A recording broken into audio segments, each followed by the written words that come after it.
শ্রেণীর সুপ্রিয় শিক্ষার্থী, আজকে আমরা তোমাদের ইংরেজি বই থেকে সপ্তম এক্সপেরিয়েন্স অর্থাৎ সপ্তম chapter the power of inclusive language থেকে 7.3.5 অ্যাক্টিভিটি উত্তর সহ আলোচনা করতে যাচ্ছি। প্রথমে জেনে নেই আমাদের জন্য নির্দেশনা কি দেওয়া আছে। Now read the conversation in activity 7.3.4 again and identify the language features of instrumental and influential power.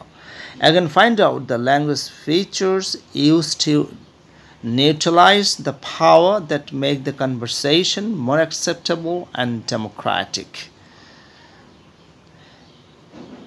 এর অর্থটা হলো অ্যাক্টিভিটি 7.3.4 এর কথোপকথনটি আবার পড়ো এবং ইনস্ট্রুমেন্টাল এবং ইনফ্লুয়েন্সিয়াল পাওয়ার সংক্রান্ত ভাষা বৈশিষ্ট্যগুলো চিহ্নিত করো।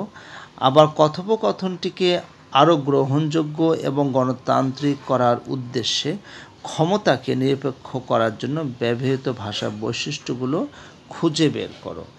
এক কথায় 7.3 অ্যাক্টিভিটিটি আবারও পড়তে বলা হচ্ছে। 7.3.4 যে কনভারসেশনটা আছে সেটা আমরা পড়ে নিচ্ছি এবং পড়ে নেওয়ার সময়ে আমরা আসলে 7.3.5 অ্যাক্টিভিটিতে যেটি করতে বলা হয়েছে সেটা একটু পড়ে নিচ্ছি, যে language feature of instrumental or influential power in conversation, অত কথোপকথনটির মধ্যে যে এখানে কীরকম ইনস্ট্রুমেন্টাল এবং ইনফ্লুয়েন্সিয়াল পাওয়ারের ভাষা বৈশিষ্ট্য ব্যবহার করা হয়েছে সেটা এই কলামে আমাদের লিখতে হবে। আর এরপরটা রয়েছে the language feature use to neutralize the power in conversation, আর কথোপকথনটিকে নিউট্রালাইজ করার জন্য অর্থাৎ নিরপেক্ষ করার জন্য ভাষা বৈশিষ্ট্য কী ব্যবহার করা হয়েছে।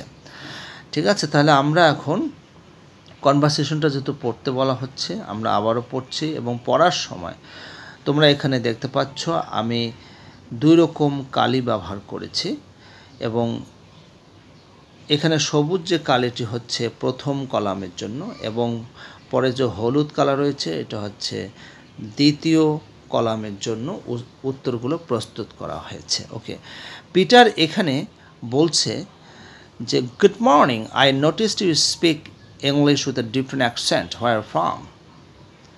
দেখো প্রথমে যেটা বলা হচ্ছে এখানে যে গুড মর্নিং, এটা যখনই আমরা বলবো বা সম্ভাষণ করব তখনই কিন্তু এটাতে ইনস্ট্রুমেন্টাল পাওয়ার কাজ করে।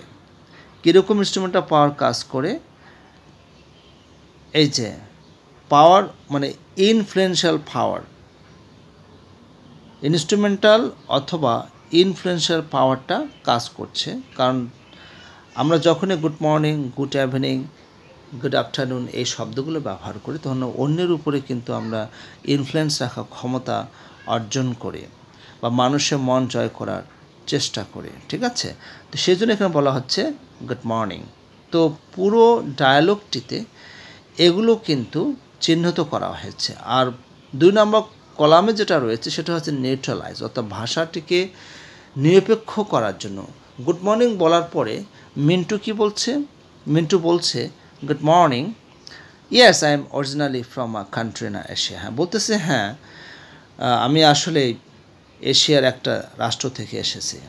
তো এটা কিন্তু নিউট্রালাইজ করা হলো ওটার সাপেক্ষে, অর্থাৎ পিটারের যে বলেছে যে গুড মর্নিং এটার সাপেক্ষে কিন্তু সে সুন্দরভাবে এটাকে নিউট্রালাইজ করলে এভাবে, yes I am originally from a country in Asia. Okay, এরপরে পিটার যেটা বলছে, ও দ্যাটস ইন্টারেস্টিং, আরও কিন্তু একটা সুন্দর এক্সপ্রেশন সে প্রকাশ করলো এটা মানে এটা শোনার পরে।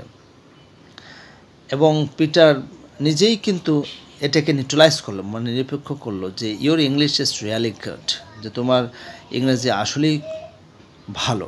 ঠিক আছে, এখন মিন্টু কি বলছে এখানে? Thank you for the compliment. তো যখন পিটার তার অ্যাকসেন্ট, তার ইংরাজি সম্পর্কে প্রশংসা করছে তখন অবশ্যই সেও কিন্তু ইনফ্লুয়েন্স করার চেষ্টা করবে এই কথা বলে যে thank you for the compliment. ঠিক আছে, এখানে আরও অনেকগুলো সেন্টেন্স আছে, এগুলো আমি পড়ছি না কারণ আমার শুধু যেতটুকু প্রয়োজন তোমাদেরকে বোঝানোর জন্য আমি শুধু এইটুকুই পড়ছি। এর পুরো কনভারসেশনটা আগের ভিডিওতে দেওয়া হয়েছে। তো পিটার এখন বলছে I understand what you are saying. এটা কিন্তু নিউট্রালাইজ করার জন্য বলেছে পিটার আর কি। তো এখন মিন্টু কিন্তু আরও অনেক কিছু বলেছে, তার সাপেক্ষে এটা বলেছে। তো এখন পিটারে বলার পরে মিন্টুও কিন্তু নিউট্রালাইজ অর্থাৎ তার যে কথোপকথন এটাকে নিরপেক্ষ করার জন্য এভাবে বলেছেন, native speakers of English often hold more influence. Mintu কিন্তু স্বীকার করেছে যে ইংরেজির যারা নেটিভ স্পিকার অর্থাৎ যাদের মাতৃভাষা ইংরেজি, তারা আসলে অধিক ইনফ্লুয়েন্স প্রভাবটা ধারণ করে। এখন পিটার কি বলছে, I apologize if I unintentionally made you feel marginalized or just based on your accent.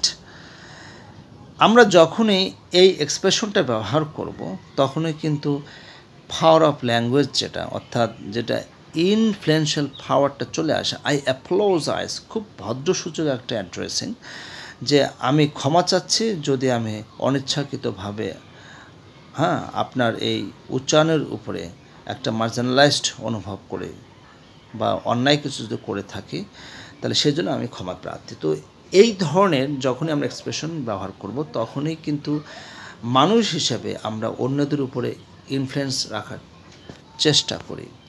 Mintu কি বলছে, আবারও সেও কিন্তু ইনফ্লুয়েন্স করার চেষ্টা করছে মানুষের উপরে, ঠিক আছে। এখানে বলা হচ্ছে যে I appreciate your willingness to learn and understand, যে আপনার যে শেখার আগ্রহ এবং বোঝার যে আগ্রহ এটা আমি অ্যাপ্রিসিয়েট করছি।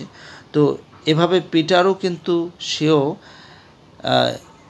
ইনফ্লুয়েন্স করার চেষ্টা করছে এবং এটাও কিন্তু এক ধরনের ইনফ্লুয়েন্সিয়াল ফিচার। যেমন এই যে বলা হচ্ছে এখানে যে I am grateful for this conversation, যে আমি আসলে এই ধরনের কথোপকথনের জন্য কৃতজ্ঞ। এখন মিন্টু এই কথা বলে কিন্তু নিউট্রালাইজ করার চেষ্টা করছে যে I am glad we had this discussion, যে আমি আসলে আনন্দিত যে আমাদের এই ধরনের আলোচনা হয়েছিল। নবম শ্রেণীর সুপ্রিয় শিক্ষার্থী, এই কয়েকটি ছাড়াও এই কনভারসেশনের ভিতরে আরও কিন্তু ইনক্লুসিভ পাওয়ার অফ ল্যাঙ্গুয়েজ যেগুলো অর্থাৎ ইনস্ট্রুমেন্টাল অথবা ইনফ্লুয়েন্সিয়াল যে পাওয়ার রয়েছে তোমরা এখানে দেখতে পাচ্ছ, এবং এই পাশে যে বাক্যগুলোর দ্বারা যে ফিচার্সগুলো দিয়ে নিউট্রালাইজ করা হয়েছে অর্থাৎ নিরপেক্ষ করা হয়েছে সেগুলো কিন্তু এই পাশে লেখা হয়েছে। আর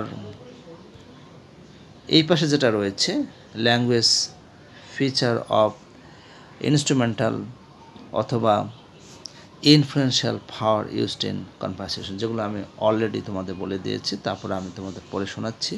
যেমন গুড মর্নিং, এটা হচ্ছে ইনস্ট্রুমেন্টাল এবং ইনফ্লুয়েন্সিয়াল পাওয়ার ধারণ করছে। Oh that's interesting, I apologize if I unintentionally made you feel marginalized or just based on your accent.